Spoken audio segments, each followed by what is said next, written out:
রক্তের চিনি বেড়ে গেছে। আচ্ছা বোন বলেন তো কেন বেড়ে গেছে, কিভাবে বাড়ে, সেই প্রক্রিয়াটা কেন হয়? যেমন আমি তো ভাত খেলে আমার চিনি বাড়ে না। উনি হচ্ছেন আমাদের যিনি বোন, আপনি কাইন্ডলি বলেন যে ডায়াবেটিস মানে কি? ওয়ালাইকুম আসসালাম। রক্তে চিনি বেশি। ব্যাস, সোজা শেষ। আমাদের একজন যারা সাধারণ মানুষ তার জন্য এর চেয়ে বেশি জানার দরকার নেই। রক্তের চিনি বেড়ে গেছে। আচ্ছা বোন বলেন তো কেন বেড়ে গেছে? অতিরিক্ত খাওয়া, হ্যাঁ, বারবার খাওয়া, তারপর? কম ঘুমানো, হ্যাঁ, পরিশ্রম না করা, হ্যাঁ, কম মানে মানসিক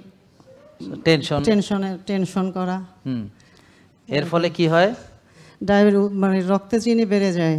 আচ্ছা, কিভাবে বাড়ে, সেই প্রক্রিয়াটা কেন হয়? যেমন আমি তো ভাত খেলে আমার চিনি বাড়ে না, ভাত ওরা মানে খেলে বাড়ে কেন? পরিশ্রম মানে যা খায় তা বার্ন করে না। বার্ন করে না, তাহলে করে না, কি হয়? তারা বারবার খায়, তখন রক্তে চিনি বেশি আসে। কারণ ভাত খেলে তো রক্তে যেই ভাত চিনি, রুটি চিনি, দুধ চিনি, ফল চিনি সবগুলো চিনিতে আসলে কনভার্ট কিন্তু হয়। এই চিনিগুলো কি হয়, কোষে ঢুকতে পারে না। কেন পারে না?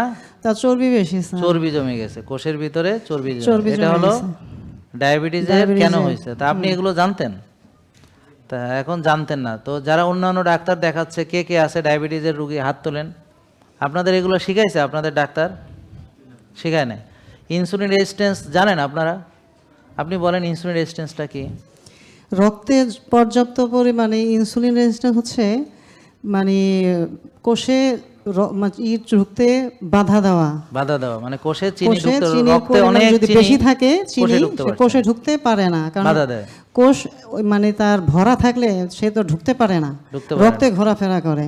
হ্যাঁ, মানে কোষে চর্বি জমে যাচ্ছে, কোষ ভরাট, রক্তের চিনি আর কোষে ঢুকতে পারতেছে না। আমাদের যে 12-14 ঘন্টা পরে যে আমরা সুগার টেস্ট করি, তখন আর কি কোষ ভরা থাকে, তো এটা তখন ঢুকতে পারে না, রক্তে ঘোরাফেরা করে।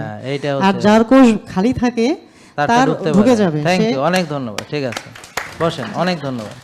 জেকে লাইফস্টাইল লিমিটেড, ওষুধ মুক্ত সুস্থ জীবন।